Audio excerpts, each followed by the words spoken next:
Hello guys, welcome to Beyond Hogwarts. Today we have an incredible story for you. What if Odin and Frigga found Harry in cupboard at age 5 and All-Father made him immortal god of magic? If you enjoy the video, please like and subscribe. Let's get into it. Chapter 1, The Cupboard and the rain had been falling on Surrey for 3 days straight. The kind of grey, persistent English drizzle that soaked through coats and killed moods and made everyone inside number 4, Privet Drive feel entirely justified in staying indoors and pretending the rest of the world didn't exist. The Dursleys were very good at pretending things didn't exist. It was practically a family sport. Vernon Dursley was asleep in his armchair with the television muttering at him. Petunia had gone to bed early with a headache she'd been loudly announcing since dinner. Dudley, round and pink and thoroughly satisfied with himself, was sprawled across the floor of the living room surrounded by toy cars he hadn't asked for and immediately stopped caring about. The house smelled like overcooked beef and furniture polish, and the specific sourness of a family that had never once questioned whether they were happy. Under the stairs, in a cupboard that measured 6 feet by 4, Harry Potter was trying very hard not to cough. He was 5 years old and small for it, small in the way that happens when someone hasn't been eating quite enough for quite long enough. His hair was a black disaster that stuck up in 17 directions regardless of what Petunia did to it, and his eyes, even in the dark, were a green so startlingly vivid they looked almost lit from inside. He had a bruise on his left arm from where Dudley had shoved him into the kitchen counter that morning, and a small cut on his chin from the time before that, and he had long since learned not to cry about either, because crying brought attention, and attention from the Dursleys was never the good kind.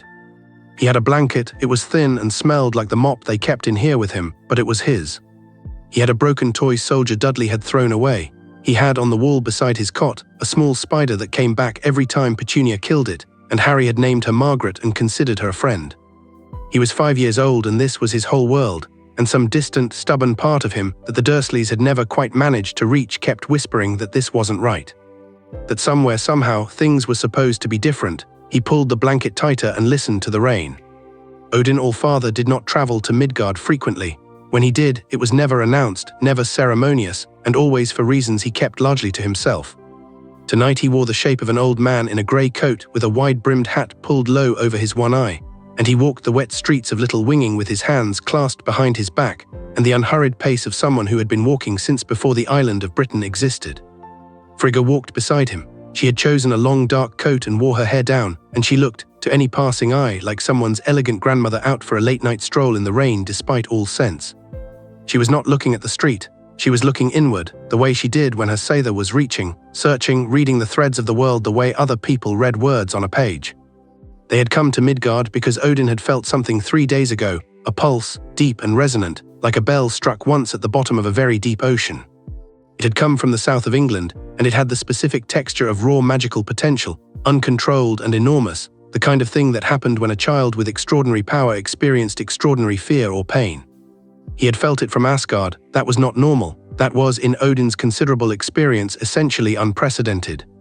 Frigga had been the one to say we are going, not a question. They had been walking for 20 minutes through the sleeping suburb when she stopped. Here, she said quietly. Odin stopped too. They were standing in front of a house on a perfectly ordinary street, neat hedges, clean driveway, a car that cost slightly more than the neighbors' cars because the man who owned it cared about that sort of thing. Number 4, Privet Drive. There were lights off throughout, the house dark and silent in the rain. Frigga's eyes were closed. Her hands were still at her sides, but her fingers had curled slightly inward, the way they did when she was reading something that troubled her. There is a child, she said, inside. I know, he's been in pain for a long time. Her voice was very even in the manner of someone keeping it that way deliberately. Years, Odin. The thread of his life, it should look like a child's thread, light, quick, tangled with play and sleep and small fears. She opened her eyes. It looks like a warrior's thread, like something that has been tested and tested and tested. He's 5 years old. Yes, the single syllable contained multitudes. Odin looked at the house for a long moment. The rain drummed on his hat brim. Then he walked up the front path and knocked on the door. Vernon Dursley, woken by knocking at midnight in the rain, was not in a generous frame of mind. He came to the door in his dressing gown with the expression of a man fully prepared to be furious, took one look at the old man and woman on his doorstep, and opened his mouth to tell them exactly what he thought of people who knocked on decent people's doors at this hour. He got about as far as drawing breath before Odin looked at him, and something about that single pale eye made Vernon's mouth close again, without his having decided to close it. May we come in? Odin said, in the tone of someone who is not actually asking. They came in. Petunia appeared at the top of the stairs, alarmed, clutching her robe. She took in the strangers in her hallway and said, "Vernon, who on earth?" "Sit down," Frigga said, not unkindly. "Both of you." They sat down. Vernon would later be unable to explain this adequately to himself. He would settle, eventually, on the position that he had simply been very tired and not thinking clearly, which was more comfortable than the alternative. The sitting room felt very small with Odin in it. He stood in the center of the room and looked around at it slowly, the photographs on the mantelpiece, all of them featuring a fat blonde boy and none of them featuring a small dark-haired one. The way the house was arranged with no evidence that a second child existed in it at all. The door to the cupboard under the stairs that was, unmistakably, bolted from the outside. Odin looked at that bolt for a long time. "The boy," he said, "your nephew." Petunia went a color that wasn't quite white and wasn't quite green. "He's perfectly well cared for. You bolt him in," Odin said. "He has a habit of." "You put him in a cupboard," Frigga said, and her voice had changed in a way that made Petunia stop speaking immediately. There was something in Frigga's tone that was not rage. It was older than rage, colder and more absolute, the way a glacier is colder than a fire but far more capable of reshaping the world. "He is 5 years old and you put him in a cupboard." "He's not," Vernon started, red-faced, some animal instinct for self-preservation fighting a losing battle against his instinct to bluster. "He's not normal. He does things, strange things we didn't want." "No," Odin said, "you didn't." He looked at Vernon the way a judge looks at something that has already been decided. "Open it." Harry heard the bolt. The bolt always sounded the same, a scraping metallic chunk, and usually it meant one of three things. Chores, dinner he'd better eat quickly before it was taken away, or trouble. He sat up in the dark and pulled his knees to his chest and waited, because waiting quietly was the thing he was best at. The door opened. Light fell in and Harry blinked against it, and then his eyes adjusted, and he saw two people he had never seen before, and that was strange because the only people who ever opened this door were Dursleys. The woman crouched down in the doorway. She was older, she had lines at the corners of her eyes and silver threading through her hair, but she had the kind of face that made you feel immediately, inexplicably, that you were safe. She was looking at Harry the way no adult had ever looked at him, with a directness and a warmth that had no agenda behind it, nothing he was expected to do in return for it. "Hello," she said. Harry stared at her. "Hello," he said carefully. "My name is Frigga. What is yours?" "Harry," he hesitated. "Harry Potter." She smiled, and it was the kind of smile that started in the eyes. "Hello, Harry Potter. Are you hurt anywhere?" He thought about the bruise on his arm and the cut on his chin, and decided those probably didn't count as hurt in any meaningful sense. "I'm all right," he said, which was what he always said. Frigga's smile didn't change, but her eyes did, something moving through them briefly that Harry couldn't name. She held out her hand, palm up, fingers relaxed, not grabbing, not demanding, just offering. "Would you like to come out of there?" she asked. Harry looked at her hand. He looked at the old man standing behind her in the grey coat, watching him with one pale eye that was very sharp and very steady, and somehow didn't frighten him at all. He looked back at Frigga. He put his hand in hers and let her help him out of the cupboard. The sitting room was tense in the way that a room gets when the people in it know something has already been decided, and are only waiting for it to be said out loud. Vernon had gone very red, then very pale, then settled into a kind of sullen, defensive silence.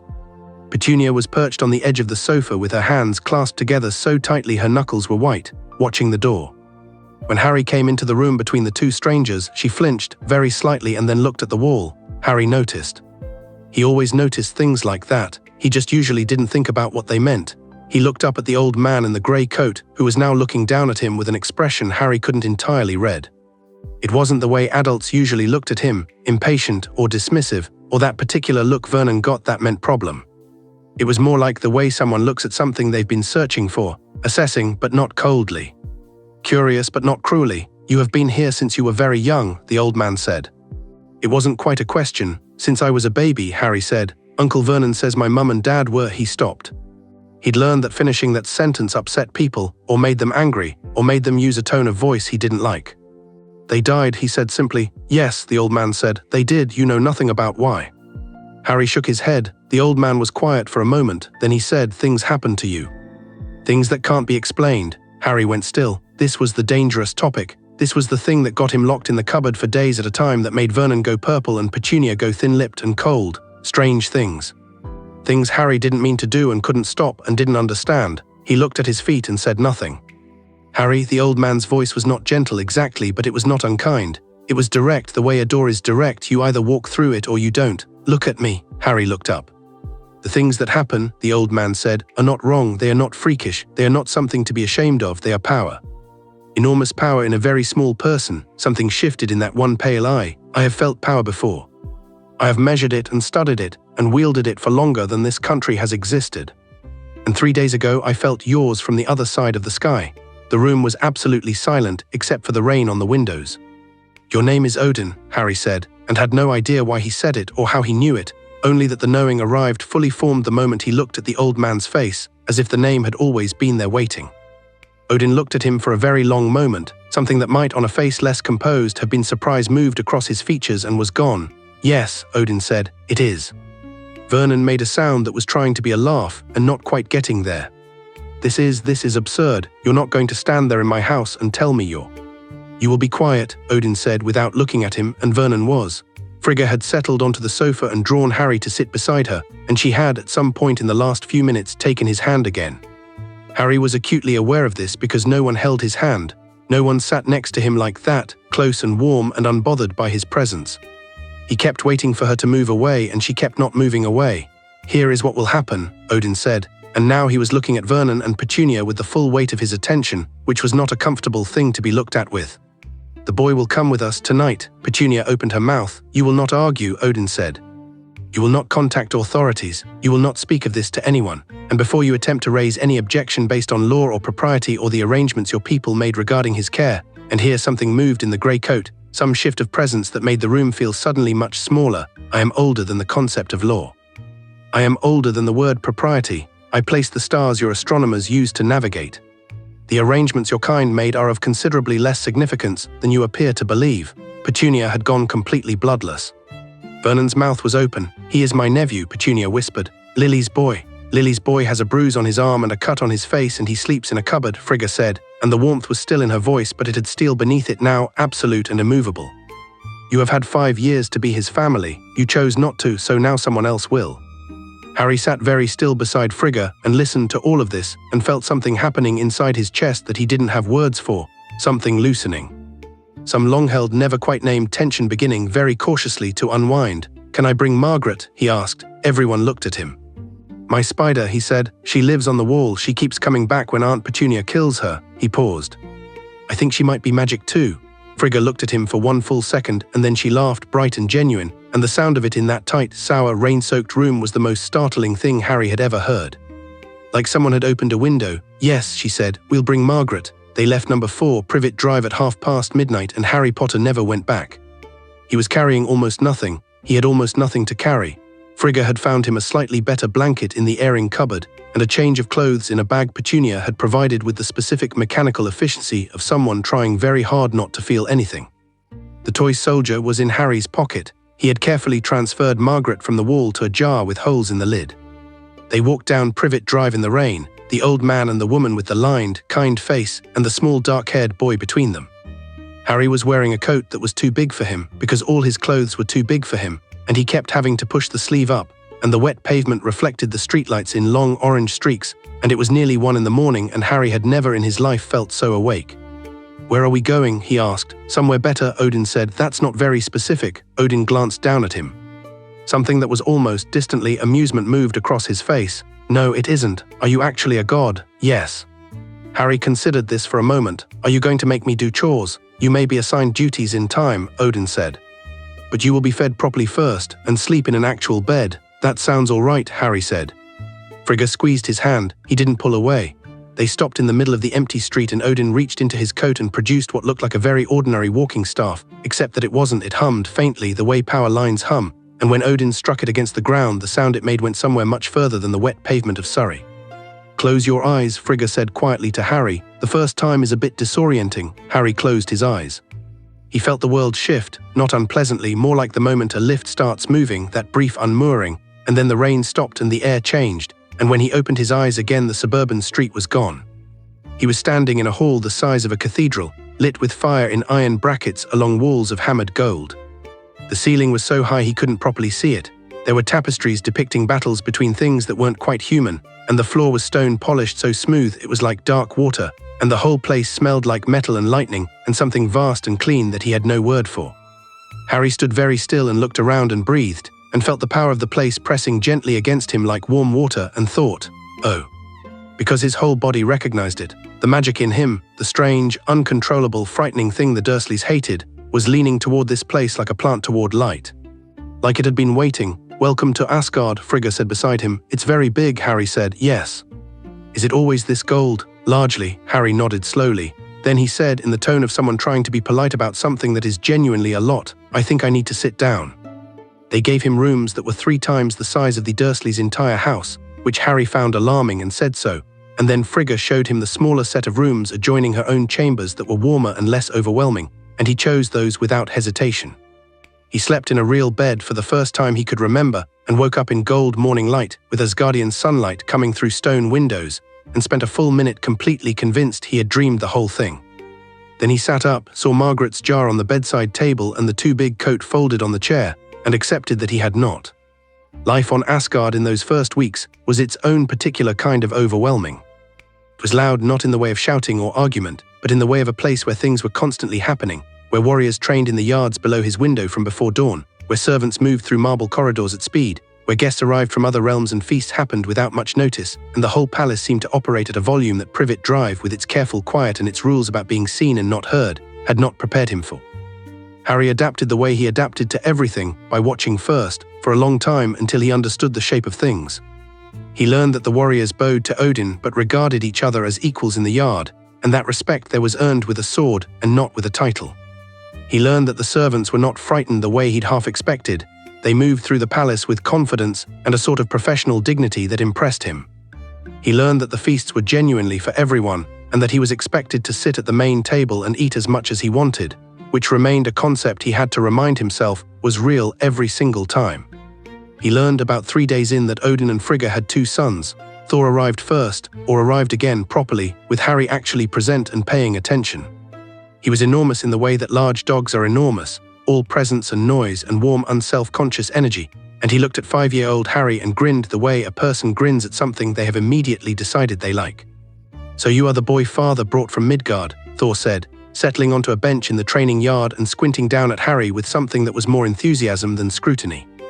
"You don't look like much. I get that a lot," Harry said. Thor laughed loud and genuine and clapped Harry on the shoulder with a hand the size of a dinner plate and very nearly knocked him over. "Good answer." "I like him," he announced to no one in particular. "He stays." Loki arrived differently. Loki appeared at dinner 2 days after Thor, sitting at the table as if he'd always been there, and watched Harry through the entire meal with a thoughtful, unreadable expression, saying almost nothing. He was maybe 10, 12. Harry was not good at guessing ages, and he had a quality of stillness that was entirely unlike Thor's restless energy, the kind of stillness that meant something was working very quickly beneath it. Harry looked at him across the table and said, "You're Loki." Loki raised an eyebrow. "How very observant. Your brother talks about you a lot." "I'm sure he does. Complimentary things, no doubt, mostly." "He said you turned his dinner into a snake once." Something flickered across Loki's face, the very beginning of a smile suppressed with some effort. "Only the once," he said. "That time." They looked at each other across the table for a moment, and something passed between them that neither of them would have been able to describe, some mutual assessment that landed somewhere on the spectrum of interesting. "You do magic," Harry said. "I do say the," Loki corrected with the mild precision of someone who cares about the distinction. "Yes." "Can you teach me? You haven't even been here a week." "I know, can you teach me?" Loki turned his wine cup in his fingers and looked at Harry with something that had moved from assessment to curiosity. "Do you actually have power?" he said. "Or is my father simply being sentimental?" Harry looked at him steadily. Then he reached out with the thing that lived in him, the warm, enormous, unruly thing the Dursleys had called freakish, and very calmly lit every candle on the table simultaneously, not with fire exactly, but with a cool silver light that was not fire, that had no business coming from a 5-year-old from Surrey, that made the light in the room shift the way light shifts when it finds a prism. Loki went very still. "Right," he said after a moment. "Perhaps I can teach you." It was Frigga who truly began his education, though, in those early months. She had a teaching style that was nothing like what Harry would later encounter in formal instruction. She didn't lecture, didn't drill, didn't explain in the abstract. She showed him things and then let him find his own way toward them. They worked in her private study, a room full of things that pulsed and hummed with old magic, and she taught him to listen to the power in him before he tried to direct it. She taught him that Sather was not a tool so much as a conversation, that you proposed things to it rather than commanded, that the best magic was a collaboration between intent and power and a certain quality of attention. He was an astonishing student, not because he was diligent, though he was, but because his magic responded to him with an immediacy and an enthusiasm that made Frigga go quiet sometimes, watching him with an expression that was equal parts pride and something larger, something almost wondering. By the end of the second month, He was doing things that Loki at 5 had not done until his 3rd year of formal training. By the end of the 5th month, Frigga took him to Odin. Odin's study was not like the rest of the palace. It was older, the stone rougher, the walls dense with shelves of things that were not quite books, objects that stored knowledge the way amber stores insects, in perfect suspension. The room smelled like old wood and old wars and something else, something Harry recognized from the first moment he'd walked through the Bifrost, that clean electric smell of deep and fundamental power. Odin was at his desk and did not look up immediately when they entered. Harry had noticed this was something the All-Father did consistently, finished his thought before he acknowledged a new arrival, which was either rudeness or discipline depending on how you chose to see it. Harry had decided it was discipline and respected it. "Sit," Odin said, and Harry sat in the chair across the desk, which was large enough that his feet didn't quite reach the floor. Frigga sat in the chair by the window. Her hands were folded and she was watching Harry with an expression that was careful and warm in equal parts. Odin looked up. He looked at Harry for a long moment and Harry looked back. "You know what I am going to say," Odin said. "Sort of," Harry said. "I can feel it, the thing that's been building." He paused. "It's been there since the first night. Like something is almost ready." Odin studied him. "You are not afraid of it?" "No," Harry thought about this honestly. "I was afraid of things for a long time. My magic scared me because it made the Dursleys angry. But here," he made a small gesture at the room, the palace, everything. "I don't think fear is the right response to it. I think it's just what I am." Something moved across Odin's face. It was there and gone quickly, but Harry had become, in 5 months, very good at reading the All-Father's face in the same way he'd had to be good at reading all adult faces, for survival originally and then out of genuine curiosity. What he saw briefly was something that looked like pride. "What I am going to offer you cannot be undone," Odin said. "You understand this?" "Yes." "You are 5 years old." "Almost 6, Harry said. "You are 5 years old," Odin repeated, "and I am going to offer you immortality and divine power, and when I ask if you understand the weight of that, I am not asking if you understand the words. I am asking if some part of you, however small, grasps the permanence." Harry was quiet for a moment. Outside the study window, Asgard stretched away in gold and green, the eternal city under its eternal sky. He could feel, if he reached, the threads of magic woven through the whole realm, in the stone, in the air, in the Bifrost at the edge of the world, in the very fabric of the 9 realms spinning in their dark and ancient patterns. "The world is very old," Harry said slowly, "and I've only been in a very small bit of it for a very short time. The Dursleys were my whole world for 5 years and they were," he paused, searching for the right word, "small not in size. Small in how much they thought the world was, small in how much they were willing to see." He looked at Odin with his very green eyes.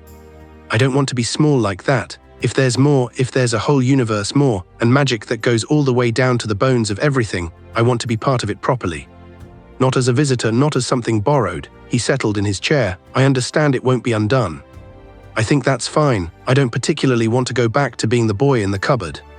Frigga exhaled very softly. Odin was quiet for a long time. The fire in the hearth settled.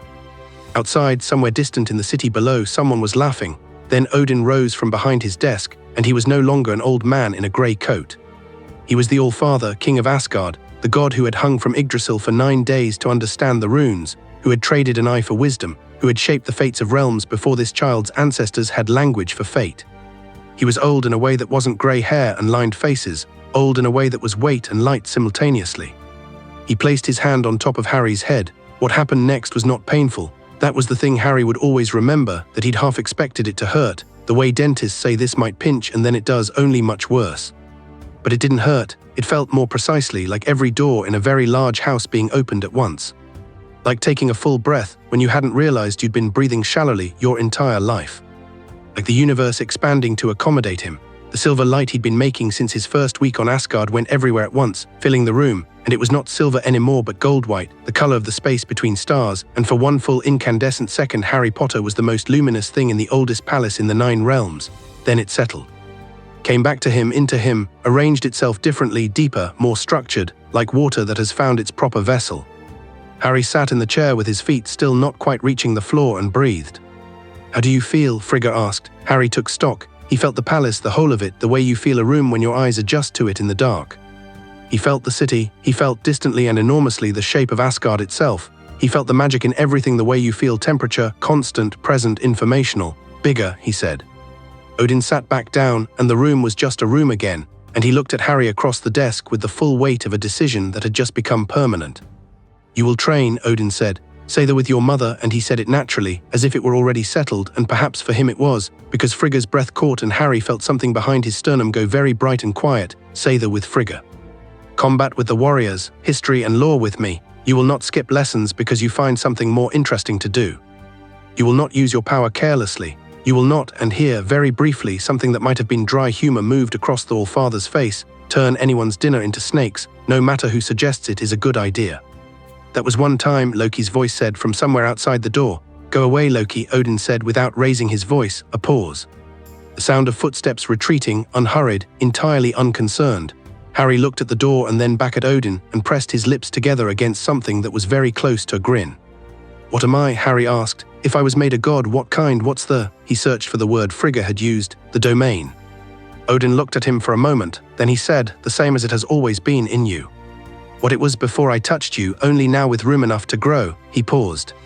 You are the god of magic, Harry, all kinds of it, the oldest kind and the newest, the structured and the wild, the spoken and the unspoken. He leaned back in his chair. It suits you.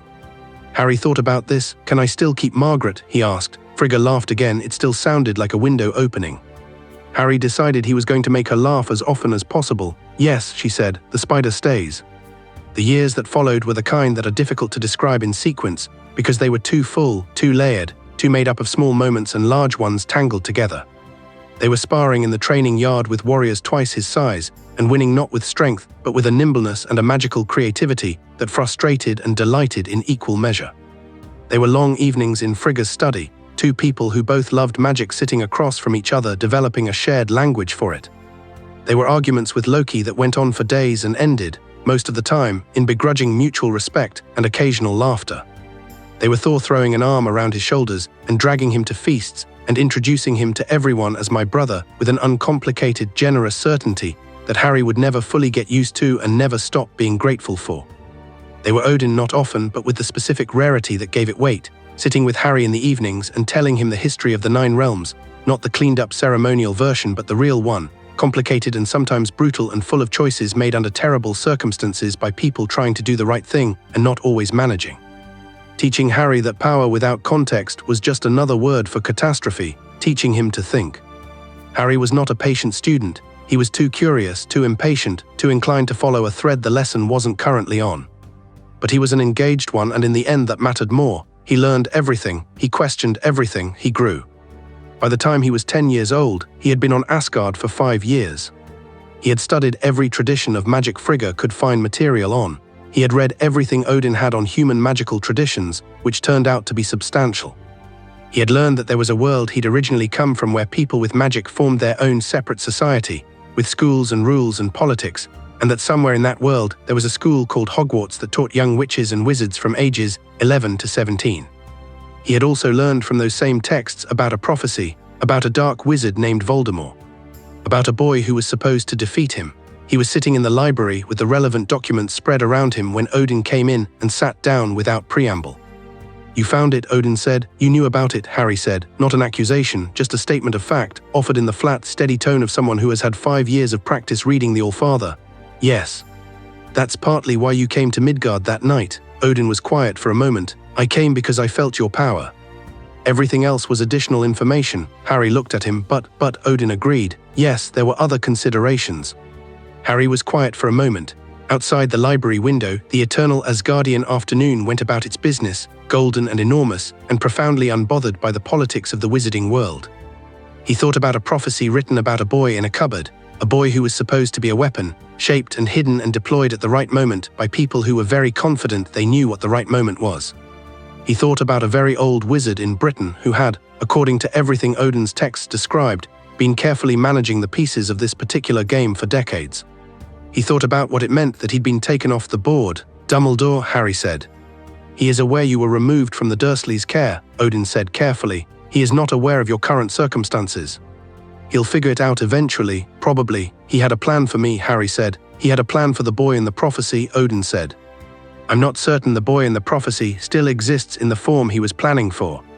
Harry looked at the documents, and then at Odin, and then back at the documents. I'm going to go to Hogwarts, Harry said.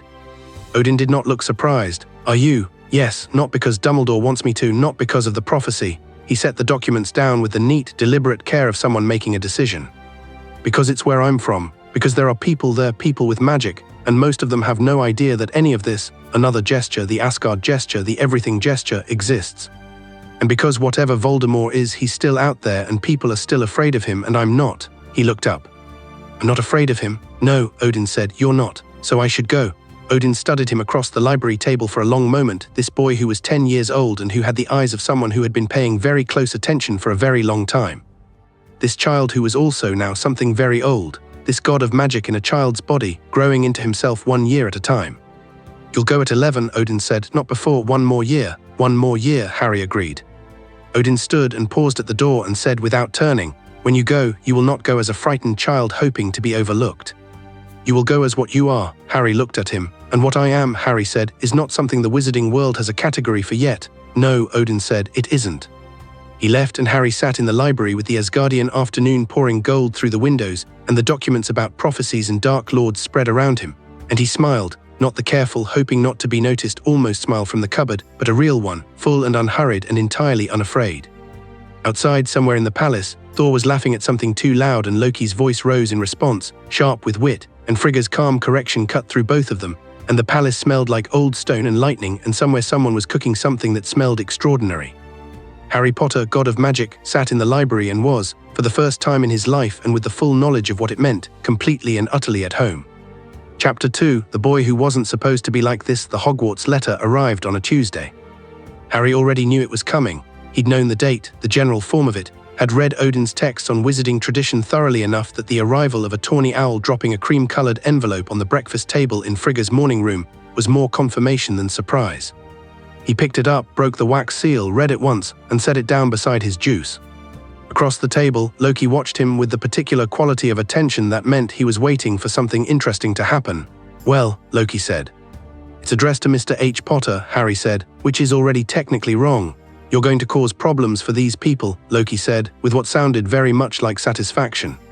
"Probably," Harry said and picked up his breakfast.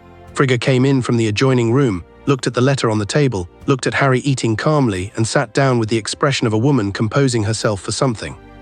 "How do you feel?" she asked. Harry thought about it honestly, the way she'd always taught him to think about things, not the first answer, the real one underneath it. He felt curious. He felt faintly the way you feel before stepping into cold water when you know it'll be cold, a kind of alert, prepared tension that wasn't quite nerves and wasn't quite excitement, but lived in the same neighborhood as both. "Ready," he said. "You have a month before term starts," she said. "I know, I need to go to Diagon Alley." Frigga nodded. She had done her reading too in the same texts with the same thoroughness, and she had the face of a woman who was not going to show anyone how much she wished she could come with him. Harry noticed. He reached across the table and briefly covered her hand with his. "I'll be home for Christmas," he said. The word home landed the way it always did, easily, naturally, in a way that still occasionally surprised him with its realness. Frigga turned her hand over and squeezed his once and let go. "Don't let anyone push you around," she said. "And do I ever?" Harry said. Diagon Alley on a bright August morning was genuinely one of the more interesting places Harry had been, and he had in the last 5 years been to Ulfheim, Vanaheim, and once, briefly and against Odin's stated wishes, the very outer edges of Muspelheim on a dare that Loki had immediately distanced himself from the moment it started going sideways. The alley had a specific quality of organized chaos, crooked buildings and cobblestones, and the smell of cauldrons and old parchment, and something vaguely sulphurous from the apothecary, and people moved through it with the comfortable haste of people who belonged to a world that felt very sure of itself. Harry moved through it differently, unhurried, interested, reading the place the way he read all new places, taking in the shape of things, the way people held themselves, the particular social architecture of who deferred to whom and why. He was wearing clothes that actually fit him. His hair was still a disaster. His eyes were, if anything, even more startling than they'd been at 5, that vivid, lit from inside green which had become, over 5 years of holding an enormous amount of magical power, somewhat more than naturally luminous. He went to Gringotts first. The goblins were efficient and sharp, and looked at humans the way very intelligent people look at people who have been consistently underestimating them, and Harry liked them immediately.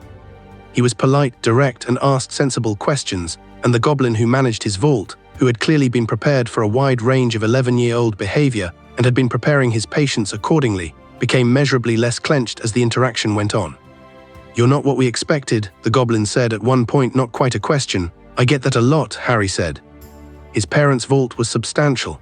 He looked at it with the honest, pragmatic eye of someone who had never been emotionally attached to money but understood its utility, transferred what he needed, and left with the measured efficiency of someone who had actual things to do today. Madame Malkin's was quick, the robe fittings were rote. Harry stood on the stool and let himself be measured and was patient about it, and the other boy who was also getting robes measured next to him looked at him twice and then said, with the carefully offhand confidence of someone who'd been raised to lead social situations, "Hogwarts." Harry looked over. Blonde, slightly built, grey eyes with a quality in them that was assessing the situation and already beginning to arrange it. "Yes," Harry said. "Draco Malfoy." The boy said it like a password. "Harry Potter." Draco Malfoy went very still for a fraction of a second, that brief, total pause of someone recalibrating, and then his eyes dropped to Harry's forehead looking for the scar. Harry's fringe covered it and he didn't move it. "I've heard of you," Draco said, recovering smoothly. "Everyone's heard of you." He paused, clearly waiting for some reaction to this: excitement, nervousness, gratitude, something he could work with. Harry continued looking at him with a mild, interested expression that gave him none of those things. Draco recalibrated again. "Are you looking forward to Hogwarts?" "Yes," Harry said. "Are you?" "My whole family's been Slytherin," Draco said, which wasn't quite an answer to the question Harry had asked, but was, Harry understood, the answer to the question Draco thought he'd asked. "You'll want to know the right people. I can help with that." He extended his hand with the practiced ease of someone who had been taught to network from the cradle. "What do you say?" Harry looked at him, not down at him, not through him, just at him, the level, reading look that Draco clearly wasn't used to from people his own age. "I'll figure out who the right people are on my own," Harry said pleasantly, "but thanks." He shook Draco's hand anyway, because rudeness wasn't necessary, and Draco pulled his hand back with the expression of someone who had just played a card and is puzzled that it didn't work, and Harry stepped off the stool and collected his robes. The wand was the last thing. Ollivander's smelled like wood shavings and old magic and the specific quality of power in waiting, and the old wand maker appeared from the back of the shop with the manner of someone interrupted from something important, looked at Harry and stopped. He looked at Harry the way Odin had looked at him that first night in the Dursleys' sitting room, with the recognition of someone who measures power for a living and has just encountered something they need to recalibrate their units of measurement for. "Mr. Potter," Ollivander said. "I wondered when I'd see you." "Here I am," Harry said. They tried 7 wands. The first 6 did nothing, not the subdued, polite nothing of a poor match, but the specific, uncomfortable nothing of a wand meeting something that was too much for it, like holding a teacup under a waterfall. Ollivander went to the back of his shop 3 times, each time returning with something older, something he handled more carefully, and Harry stood at the counter with his hands in his pockets and waited. The 8th one was holly, 11 inches, with a phoenix feather core. Harry picked it up. The warmth that ran through his hand was immediate and familiar. It was his own magic, reflected back, clarified, like hearing a voice you know come out of a quality instrument. Red and gold sparks spiraled to the ceiling. The shop's other wands trembled faintly on their shelves. "Curious," Ollivander said softly. "Is it?" Harry said. "The phoenix whose feather is in your wand gave only one other feather, only one other." "That wand, the one that gave you your scar?" Ollivander studied him. "I expect we'll be hearing great things from you, Mr. Potter, great things indeed." Harry looked at the wand in his hand. "Do you know what's interesting about brothers?" he said thoughtfully. "Eventually one of them grows up to be something the other one wasn't built for." He paid for the wand and walked out into the alley. The 1st of September arrived with the specific chaos of King's Cross at peak hour, and Harry moved through it alone, which he had chosen deliberately and which was fine. Frigga had offered to come, Thor had offered to come and to carry the trolley. Loki had offered to come solely, he claimed, to watch what happened when the wizarding world encountered Harry Potter for the first time, and said this with such transparent honesty that Harry had laughed for a full 30 seconds. He declined all of them because this was his entry, and he wanted to make it on his own terms, and also because the image of Odin's 2 sons attempting to locate platform 9 3/4 was one he preferred to keep theoretical. He found the platform with no difficulty. The magic was visible to him the way a lit doorway is visible in a dark hallway, and he walked through the barrier between platforms 9 and 10 without hesitating, and came out on the other side into the cloud of steam and noise and organized family chaos that surrounded the Hogwarts Express. He found a compartment, loaded his trunk and sat. He had a book, one of Frigga's texts on the intersection between rune-based magic and spoken spellwork, and he was reading it when the compartment door opened, and a red-haired boy looked in with the slightly anxious expression of someone who has run out of options. "Everywhere else is full," the boy said. "Is it all right if I go ahead?" Harry said and moved his bag. The red-haired boy dropped into the seat across from him with the boneless relief of someone finally able to stop worrying about something, and stuck out his hand. "Ron Weasley, Harry Potter." Ron's eyes widened. He looked at Harry's forehead, the same instinct as Draco, but where Draco had been calculating about it, Ron was just openly gobsmacked in the way of someone who has read a lot about a thing and has now encountered the thing in person. Are you really? Ron said. Yes, Harry said. Wicked, Ron said with simple and genuine enthusiasm, and then seemed to realize he should probably say something else. Sorry. My mum says I'm not subtle. You're fine, Harry said and smiled and meant it. What do your family do? 6 brothers. 5, Ron said, visibly pleased to be on home territory. Fred and George are the twins. They're trouble, good trouble, mostly, and Percy's a prefect. Thinks he runs the world, and Bill's already working for Gringotts and Charlie's in Romania with dragons. He paused. How did you know about the brothers? I didn't know specifically, Harry said. You just have the particular kind of comfortable chaos about you that suggests a large family. And there was a woman with red hair on the platform who seemed to be managing approximately 15 people at once without breaking a sweat. Ron blinked. Yeah, that's Mum. He looked at Harry with a reassessing expression. You're not what I expected. People keep saying that, Harry said mildly. The door opened a 3rd time and a girl with a cloud of brown hair and an expression of determined purpose leaned in holding a rather large book. Have either of you seen a toad? A boy named Neville's lost one, and I said I'd. She stopped and looked at Harry and did the forehead check, and then, unlike Draco and unlike Ron, she immediately rerouted to what was apparently more interesting. You're Harry Potter. I've read about you in modern magical history and the rise and fall of the dark arts. I'm Hermione Granger. She said this with the confidence of someone who believes that information about yourself is an appropriate and sufficient introduction. Harry found he liked her immediately, in the specific way you like people who are too busy being interested in everything to worry about being impressive. Come in, he said, and help look for the toad. Neville can come in here too. They arrived at Hogwarts as the sun went down, and the castle came up out of the dark and the water with its towers lit and its windows blazing, and Harry, who had grown up in a palace of hammered gold in an eternal city at the top of the world, looked at it and felt something stir in him anyway. Not awe exactly, recognition. This was a place that had been soaked in magic for 1,000 years, and he could feel the history in the stones the way you feel heat from a fire. He sat in the boats with Ron and Neville, who had recovered his toad. His name was Trevor, and he had the resigned expression of an animal who had done this before, and Hermione, who was telling them about the sorting in detail she had clearly researched extensively. The hat looks into your head, she said, and assesses your qualities and determines which house best suits. It's going to be interesting, Harry said, watching the castle grow. What is? Hermione asked. What it finds, Harry said.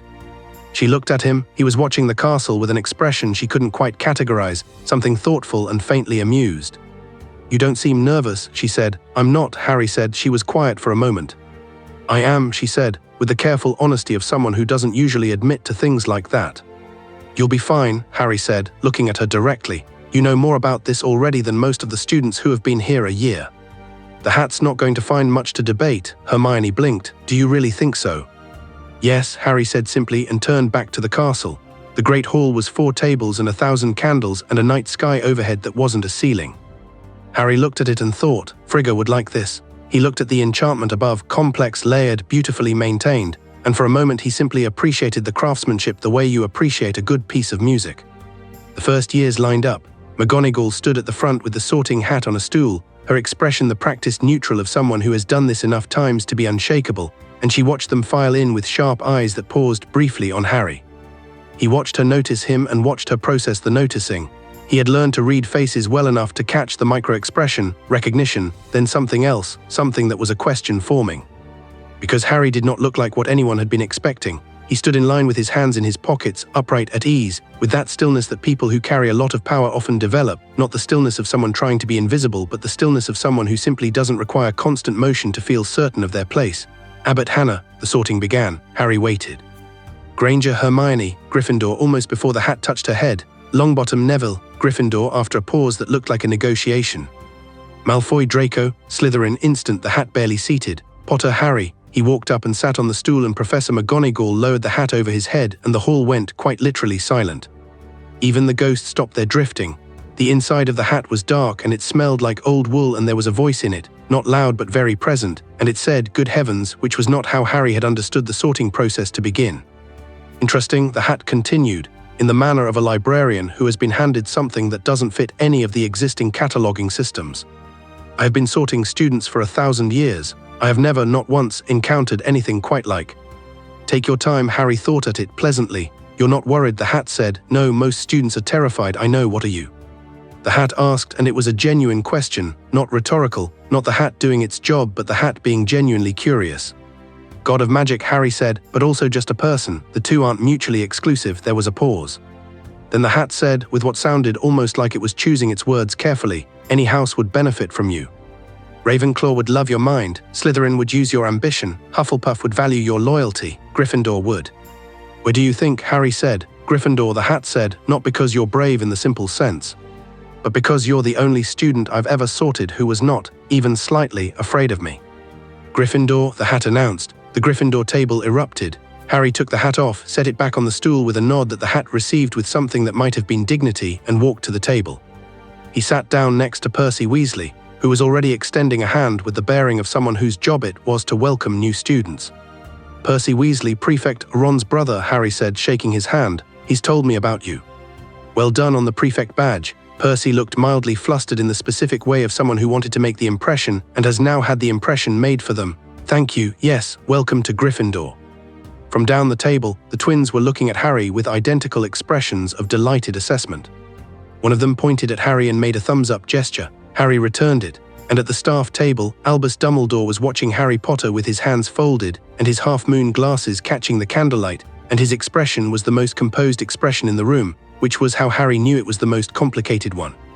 3 days into term, Harry already had the shape of Hogwarts, not just the layout, though he had that too, the architectural logic of it, and the places where the castle was alive in ways that went beyond stone, the staircases that moved because there was old magic in the joints of them, and not because someone had set an enchantment, but the social shape of it. The currents and subcurrents, who deferred to whom where the tensions were. He also had very quickly the shape of the classes. Charms was genuinely interesting. Professor Flitwick was a good teacher who loved what he taught, and his classes had an enthusiasm in them that Harry respected. He sat in the front row and asked questions that Flitwick answered with the visible pleasure of someone who doesn't usually get asked those questions by first years. Transfiguration was McGonagall, which meant precision and high standards and no tolerance for shortcuts, which suited Harry entirely.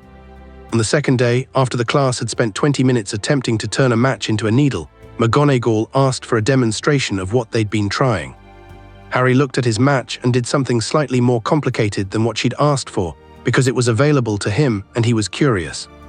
The match became a needle, and then the needle became a compass, the kind that points to magic rather than magnetic north, spinning gently on the desk. McGonagall looked at it, then she looked at him, then she looked at it again. "That is not what I asked for," she said. "No," Harry agreed. "Is it wrong?" A pause. "It is significantly beyond the level of this course," McGonagall said, in the careful tone of someone choosing how to respond to something she hadn't prepared for.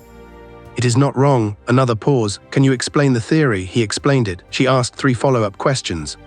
He answered all 3. She looked at him over her spectacles with an expression that was McGonagall's version of impressed, which meant it was almost invisible but absolutely present. "See me after class," she said. He saw her after class and she told him, with the brisk honesty of someone who was recalibrating her plans for this particular student, that she would be speaking to the headmaster about whether he should be advanced. He thanked her and left. He was unsurprised to be called to Dumbledore's office that evening.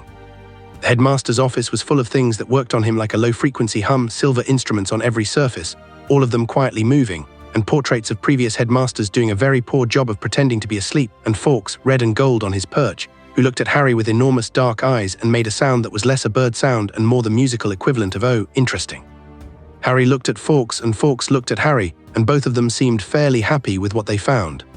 Dumbledore sat behind his desk in his magnificent robes with his magnificent beard and his carefully maintained expression of benign wisdom, which was a real expression.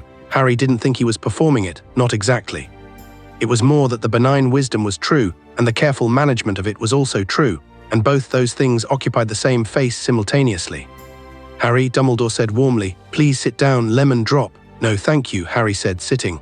Dumbledore looked at him with the blue eyes that everyone described as twinkling and that Harry registered more precisely as measuring.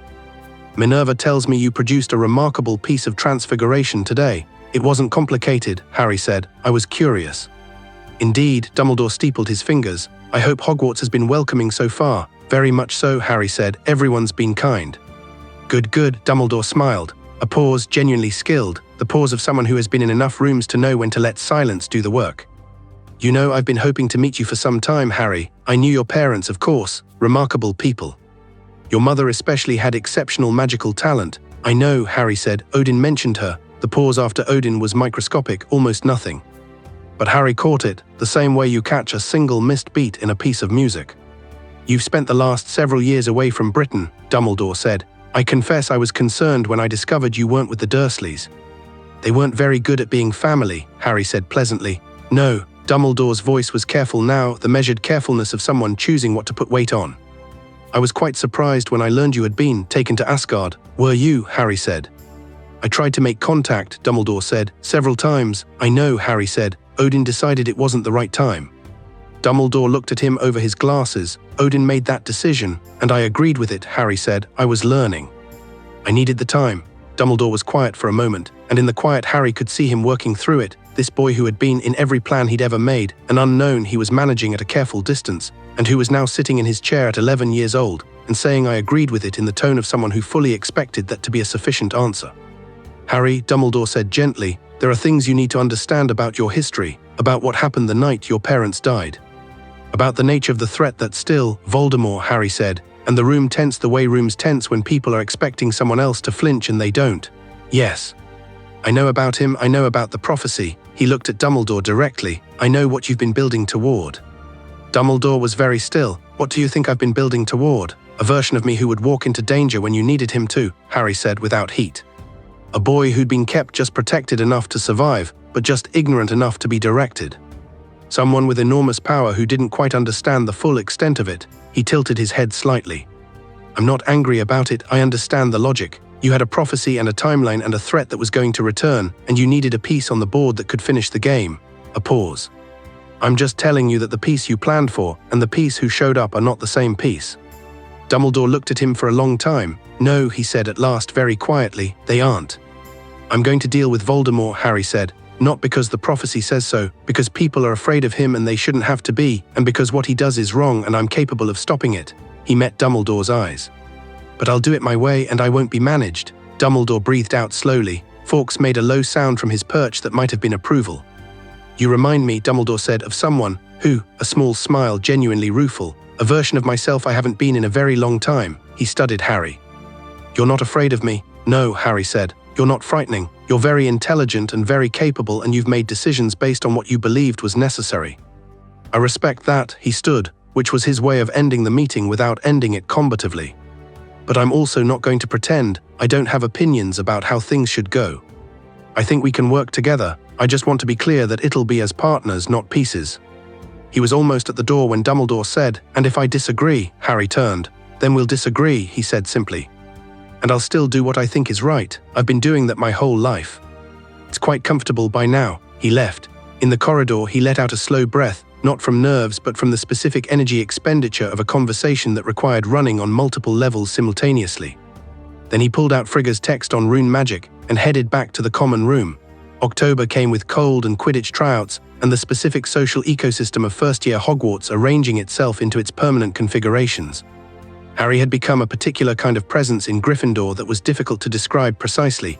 He wasn't loud, didn't perform, didn't compete for position in any way that was visible, but there was a gravitational quality to him that people kept finding themselves oriented toward regardless. He'd made friends in the honest way, not the strategic way. Ron, who was quick and funny and catastrophically bad at chess for someone who claimed to love it, and whose loyalty was a thing you could feel the weight of. Hermione, who was relentless and brilliant, and had been slightly lonely in the way that very smart people sometimes are until she found people who could keep up, and who had decided somewhere around the third week that Harry could absolutely keep up. Neville, who was quieter with a specific quality of determined undersell. He said he was bad at everything, and was actually only bad at things that required performing confidence, which was most things, until Harry told him once, directly and without ceremony, that the plant he'd done the best work on in herbology that week had been Neville's, not anyone else's, and something in Neville had quietly straightened. The Quidditch tryout was not Harry's intention. He'd gone down to the pitch because it was a clear day and the grounds were pleasant, and he liked flying, which was a fact about himself he'd discovered on Asgard on a very inadvisable afternoon with Thor and a pair of borrowed Asgardian sky mounts. He'd been watching the tryout from the stands when a Gryffindor second year fumbled a quaffle and it sailed off the pitch, and Harry reached out a hand without thinking, and it came back to him, following the pull of his magic, and then he was standing in the stand holding a Quidditch ball while the whole pitch watched him. Wood, who was captain and already wearing his captain's face though he was only 13, had stared at him for a full 5 seconds and then said, "Can you fly?" Harry had borrowed a broom and taken one lap of the pitch, at which point Wood made a sound like a man who has just found money in an old coat, and Harry became Gryffindor's seeker. He played because it was genuinely enjoyable, and because Ron's face lit up every time Gryffindor played, And because there was something straightforwardly good about the speed of it, the air, the clean physical simplicity of a problem that was just find the thing, catch the thing.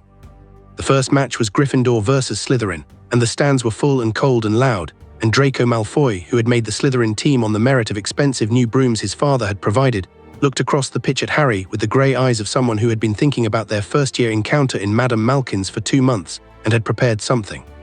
"You ready for this, Potter?" Draco called. "Always," Harry said. "You don't have a father who buys you quality equipment," Draco said. Harry looked at him with that mild, reading expression. "My father rules 9 realms," he said. "I think we're all right." He found the snitch in 3 minutes and 40 seconds, which was the fastest first-year capture in Hogwarts Quidditch history going back 60 years. He caught it without any notable acrobatics, because the snitch had known, in the way that small enchanted objects sometimes know, that dramatic evasion was not going to work today, and had given up with a kind of resigned dignity. The stands went absolutely berserk. Harry landed, tucked the snitch into his palm, and looked up to find the entire school watching him with that specific roaring quality of a crowd that has just seen something it'll be talking about for years. He felt Hermione's voice above the noise, "That's the record," and Ron making a sound that was technically words but mostly just volume, and thought, not for the first time, how strange and good it was to be somewhere that roared for you rather than locked you in a cupboard. It was the last week of October, and the smell of cold stone and 2 warm common room fires when Harry felt it, a shift in the magic of the castle, wrong-textured dark. He was walking back from the library when it hit him like a change in pressure, and he stopped in a corridor and just listened with the full depth of what he was. Troll. In the dungeons, and one more somewhere else in the building, following the specific trail of fear magic like a hound. He didn't think about it, he moved. He found Ron at a sprint coming from the other direction, face white, and Ron said in a single breathless rush, "Hermione doesn't know about the troll. She's been in the bathroom all afternoon because Lavender said something awful to her and she's crying and no one's told." "Which bathroom?" Harry said, already moving. "3rd floor, girls." They went. The troll filled the bathroom the way water fills a cup, all bulk and smell, and the low, wet sound of breathing that was too big for a creature that was supposedly just going to wander in and smash things. Hermione was backed against the far wall with her wand out and her face chalk-white and her jaw set, which Harry registered in the same moment as registering the troll raising its club. He didn't use a spell, he didn't particularly need to. He reached out with his power the way he'd been doing since he was 5 years old in a cupboard in Surrey, only now it was 5 years trained and sanctified and given room and structure, and he simply took hold of the troll's consciousness and held it still the way you hold a door shut, not violence, not pain. Just a firm and absolute cessation of the troll's ability to do the thing it was doing. The troll stopped, its club was still raised, it was still, it looked, if trolls can look, confused. Harry walked into the bathroom, the troll made a sound, Harry looked at it, just looked, and the specific quality of that look, the direct, entirely unbothered gaze of something that was on a different level of the food chain made the troll take 1 step back. "Out," Harry said, the troll left. Not because of magic, not exactly, because of presence, because of what it encountered when it looked and found something looking back at it that was older and larger and entirely unconcerned. The bathroom was quiet. Hermione had lowered her wand. She was breathing hard and her hair was wilder than usual, and she looked at Harry and Ron in the doorway with the expression of someone doing rapid and complex internal processing. "Are you all right?" Harry said. "Yes," she said, and she was mostly. She straightened. "What did you just do?" "Talk to it," Harry said. "You walked up to a mountain troll and talked to it." Persuasively, Ron offered. Hermione looked at Harry with the expression she was developing specifically for him, the one that meant she had questions, but was making a strategic decision about how many to ask at once. "You're not going to tell me everything, are you?" "I'll tell you whatever you want to know," Harry said. "Over dinner, we should probably tell a teacher about the troll before it finds somewhere else to be." She looked at him, then to his genuine surprise she laughed, short and slightly disbelieving and real. "All right," she said. "Fine, let's go find a teacher." They left the bathroom, the 3 of them, and behind them the castle settled back into itself and the magic smoothed out, and somewhere in the dungeons a very confused troll sat down and thought slow, troll-shaped thoughts about the evening it had just had. December arrived in layers of snow and approaching holidays, and Harry sat in the owlery one quiet night and wrote a letter home, not to Dumbledore, not to any official party, but to Frigga in the mix of English and Old Norse they developed over 5 years, and told her about the troll and the friends and the Quidditch, and that the castle was wonderful and that he missed her cooking and that he was keeping his promise about Christmas. He sealed it.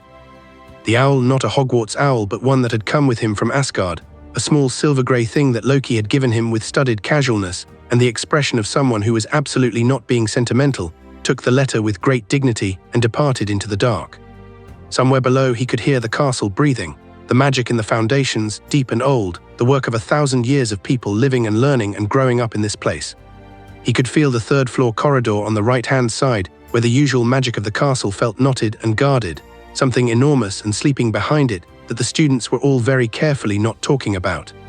He filed this away and looked out the owlery window at the grounds in the dark, Hogwarts lake flat and black below, the forbidden forest a ragged shadow at the edge of everything. Whatever Voldemort's servants were doing, and they were doing something, he could feel the shape of it the way you feel whether before it arrives, they would make their move in their own time. He'd be ready. He was always ready. Chapter 3, The War That Lasted One Night. The thing about a storm is that you can feel it before it arrives, not just in the pressure drop or the way birds go quiet or the specific quality of stillness that settles over a place before everything goes loud. You feel it in your bones, in the marrow, if you're the kind of thing that has learned to pay attention to the world at that level. Harry felt Voldemort's return the way he felt the castle's magic, not with his eyes or his ears, but with the part of him that was woven into the fabric of what magic was. It was a Tuesday in June, end of first-year, exams finished, the particular loose-limbed ease of a school winding down for summer settling over Hogwarts like a second blanket.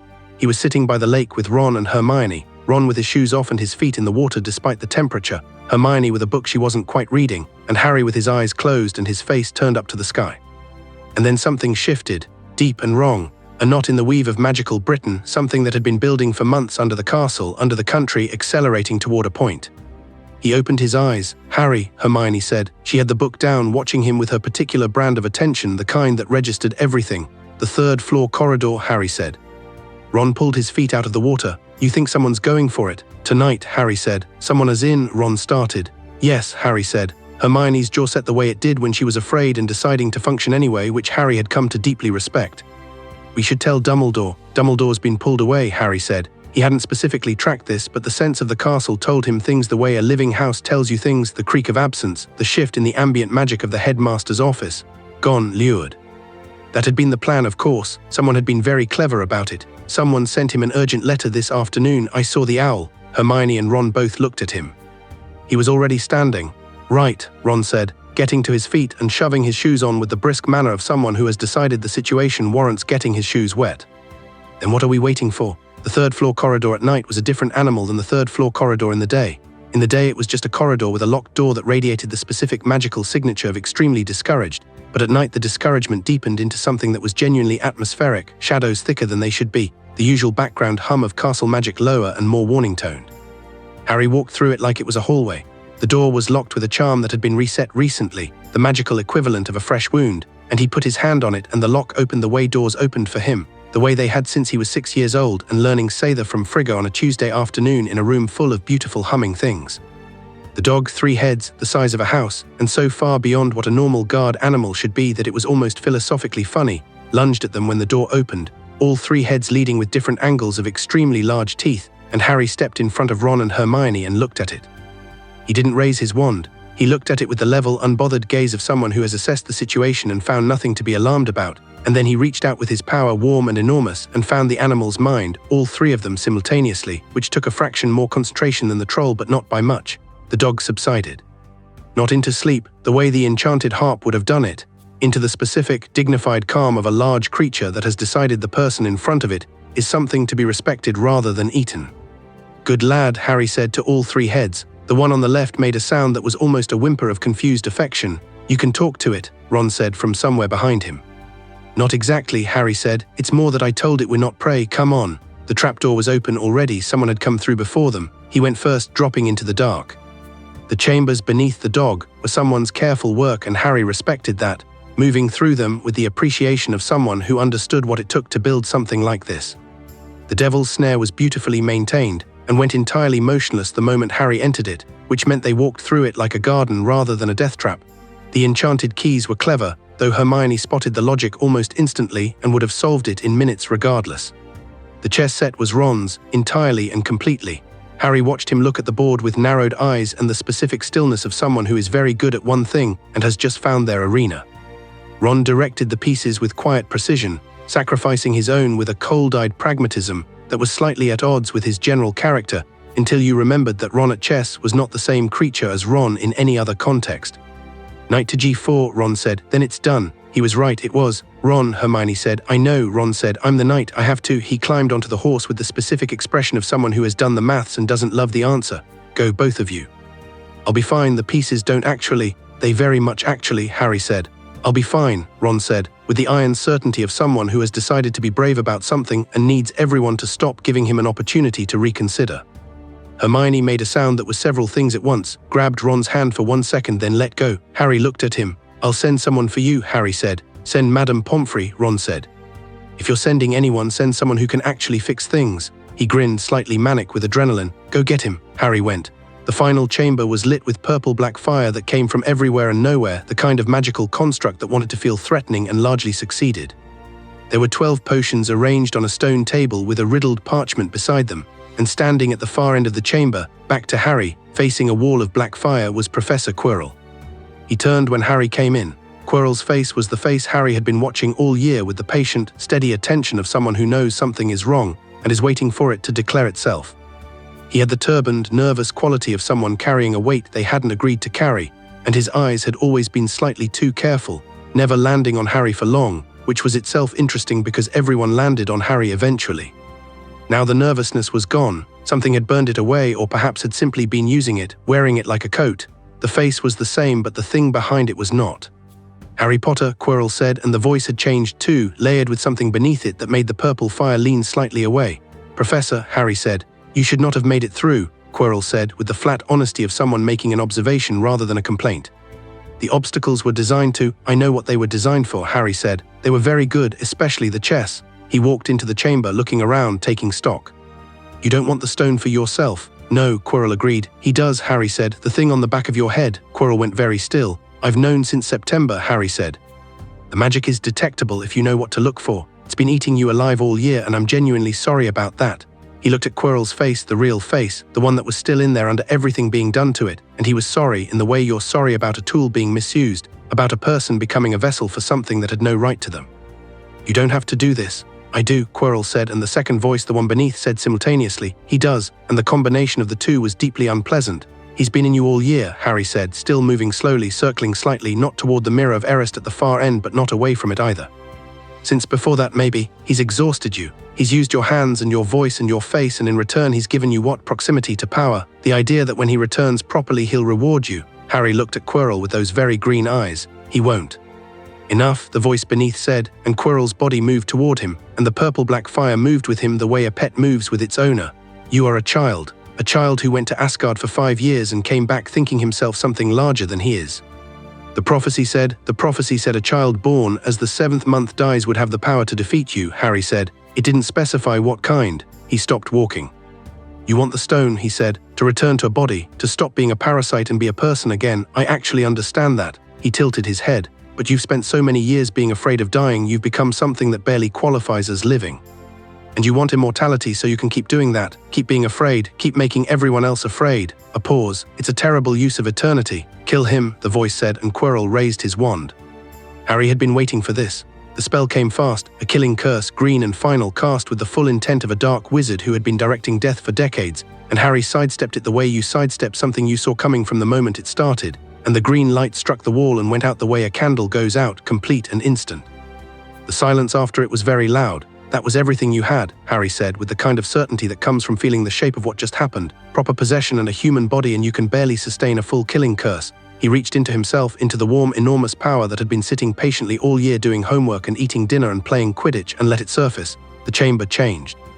Not dramatically, no theatrics, no crackling lightning. The purple fire went from threatening to simply present, the way a fire is when someone larger is in the room. The mirror of Erist at the far end reflected, for one moment, something that was not a reflection at all but a light source. "I'm going to take the stone," Harry said, "and I'm going to destroy it because it doesn't belong in the world and the protection it offers isn't worth what people do trying to get to it."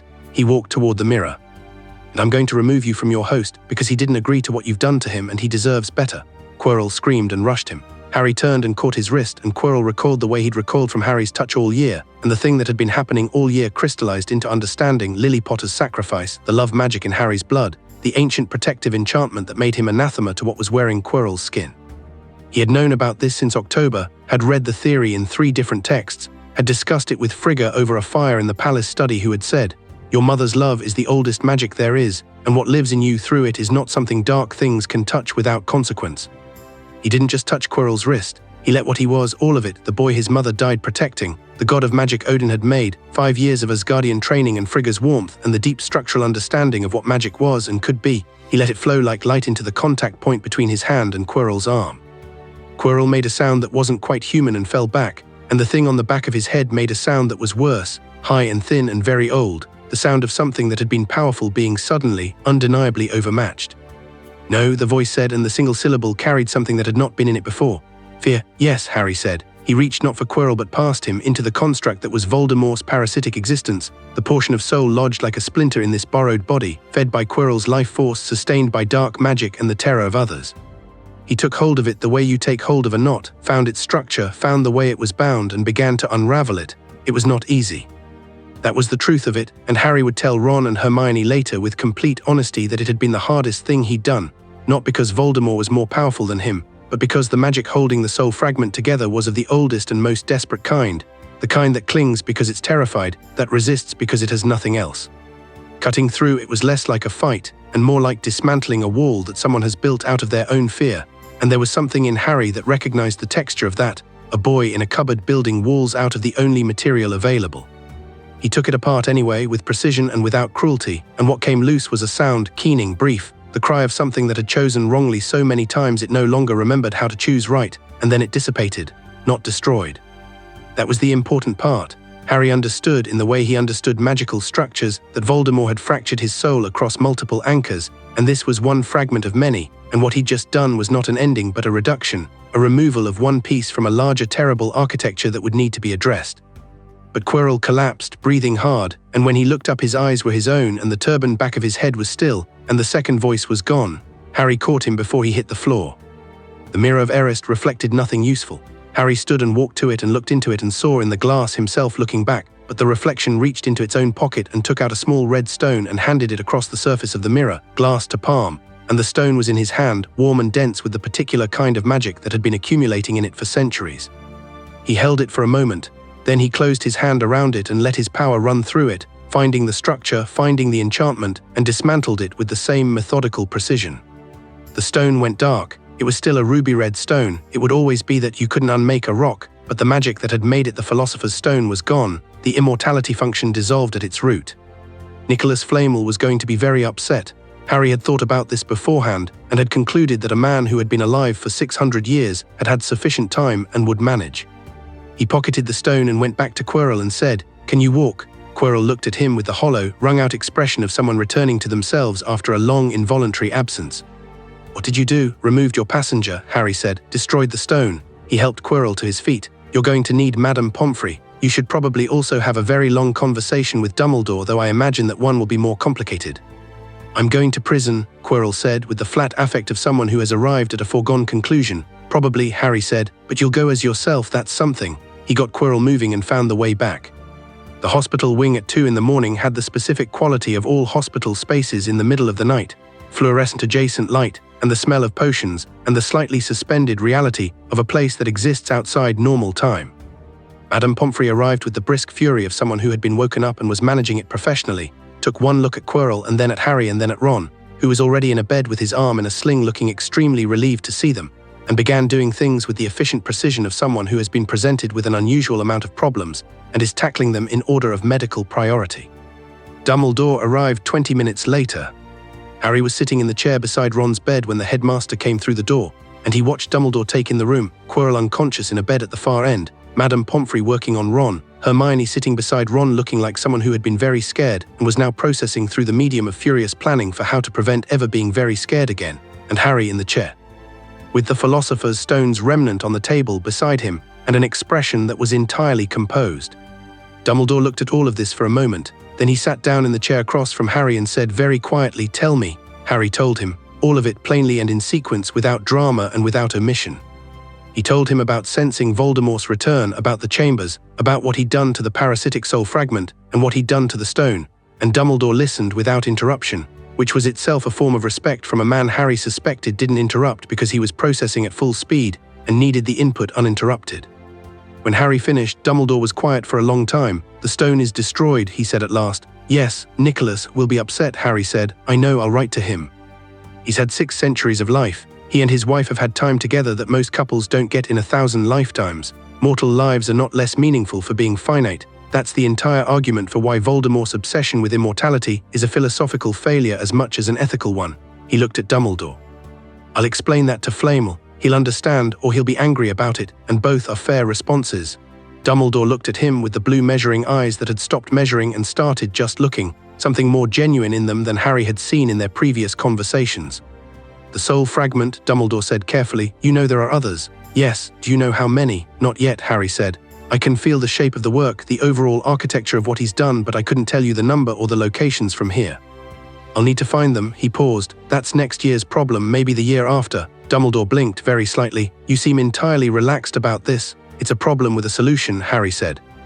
A complicated, difficult solution that will take time and skill, but it's not unsolvable. The only reason it seemed unsolvable is that no one has approached it with both the knowledge of what Horcruxes are and the magical capability to dismantle them safely. He glanced at the headmaster. You've known about Horcruxes for years. Yes, and you've been managing it from a distance because your weapon wasn't ready. Dumbledore breathed out. I would not have used that word. I know, Harry said, and there was no heat in it, just the simple accuracy of someone stating a thing as it was.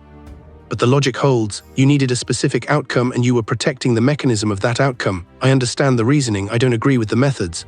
And now, Harry said, I know about all of it. I have the capability to deal with it, and I will deal with it, but I'm going to spend next year being a second-year student and eating good food and playing Quidditch, and the Horcrux problem will still be there and so will I, and we'll address it properly when the time is right. He looked at Dumbledore steadily. Voldemort will be back, not this year, not properly. But the soul fragments are anchor points, and as long as they exist he can keep trying to reconstitute. We dismantle the anchors and what remains of him has nothing to hold to. Dumbledore was looking at him with an expression that had moved somewhere Harry hadn't seen before on the old wizard's face. Something that was neither the benign performance nor the careful measuring, but something more unguarded than either. Something that might have been relief or wonder or the specific emotion of a person who has been carrying a weight alone for a very long time and has just been told they don't have to anymore. You know, Dumbledore said, when I first suspected you were on Asgard, I confess my initial response was considerable concern. A child of prophecy, shaped by gods, I worried what that might produce. A weapon you couldn't control, Harry said. Someone who would not be human enough to understand what they were protecting, Dumbledore said with more honesty. Someone for whom the stakes would be abstract. Harry looked at Ron, asleep now, arm in a sling, looking young and tired and entirely real. He looked at Hermione, who had fallen asleep sitting up with her head on her own folded arms. Neville's toad Trevor somehow relocated to the table beside her, and he looked at Quirrell at the far end of the room, breathing with his own lungs for the first time in months. The stakes have never been abstract, Harry said quietly. Dumbledore followed his gaze and was quiet for a moment. No, he said, I see that now. Morning came slowly, the way mornings come after long nights, light finding the windows with the specific reluctance of a day that knows what preceded it. Harry had dozed in the chair for a few hours and was awake again before anyone else, except Madame Pomfrey, who moved through the ward with her potions trolley with the serene efficiency of someone who has never once been derailed by the unusual.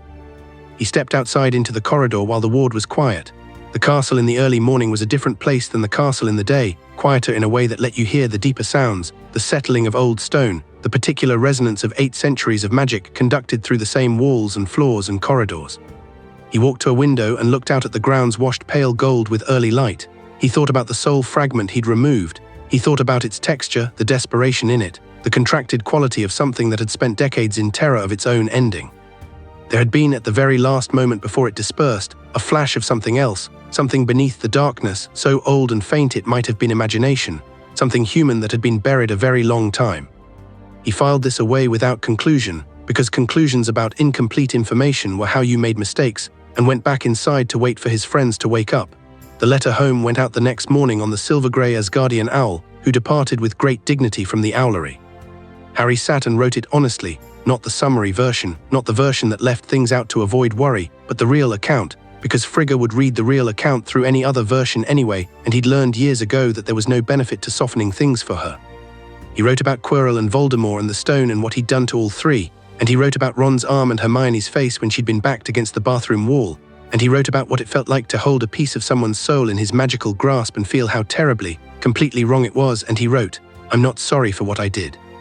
But I think it matters that it wasn't easy. I think if it ever starts to feel easy, that's when I should be worried. He wrote at the bottom, tell father that there are Horcruxes. He'll know what that means, and I want him to think about it before I come home because his perspective will be useful. Tell Loki that I dealt with a partial possession and I have notes.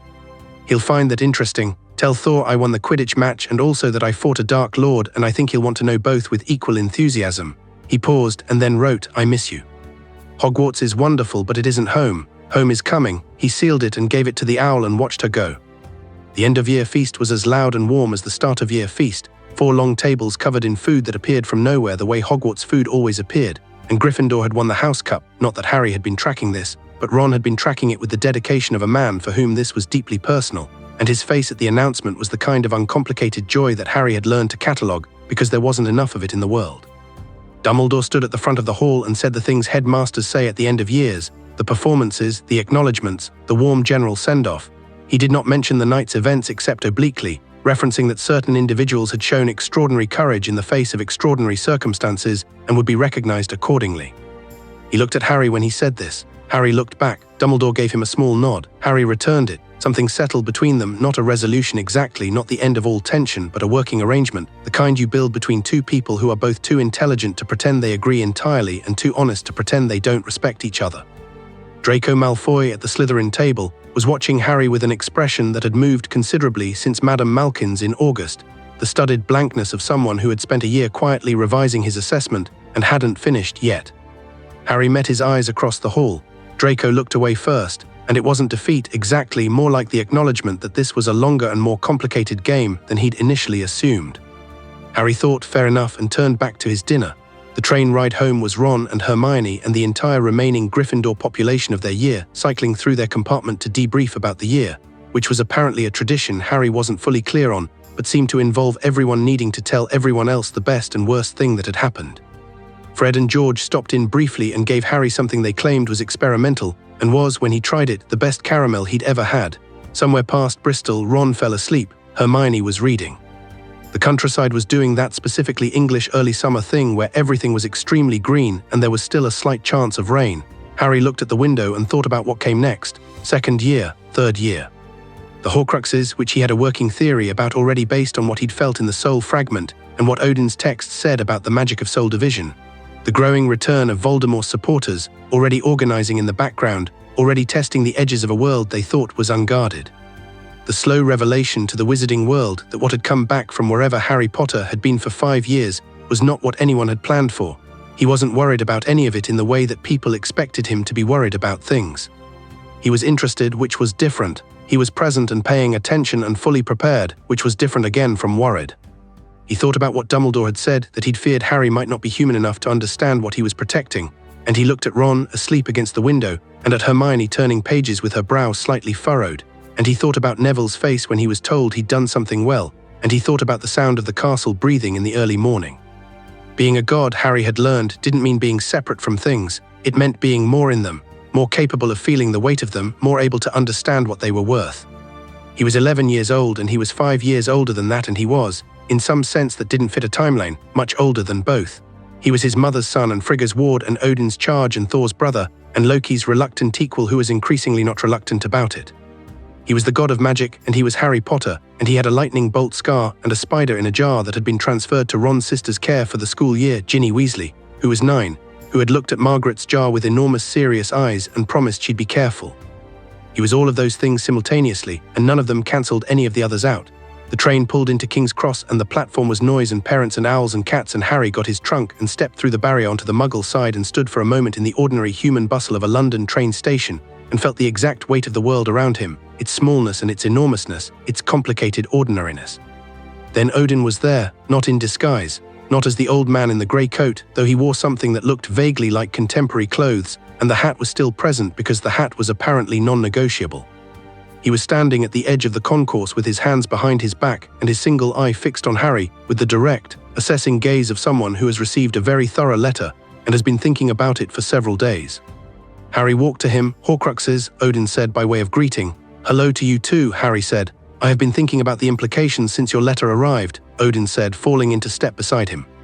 "The soul division magic is very old. There are records in the vault that predate the Norse tradition. The method of destruction is complex and requires case-by-case assessment," Harry said. "I know. I've been thinking about it on the train. There are at least 5 more, possibly 6. The architecture of what I felt in the fragment suggests he was methodical about it, significant objects, meaningful to him specifically, anchored to his sense of self. A ring, perhaps, Odin said, a diary, a cup, a locket, things with history. Harry looked at him. You know something. I have old sources, Odin said without particular apology. You've been looking into this since before I started Hogwarts, Harry said. Since before you started Hogwarts, Odin confirmed. It is my function to know the threats to the realms. This is a threat to Midgard, which is your realm, Harry said. Yes, he was quiet for a moment. You could have told me the whole picture before I started school. Odin glanced at him sideways. I gave you what you needed. That is very much your argument.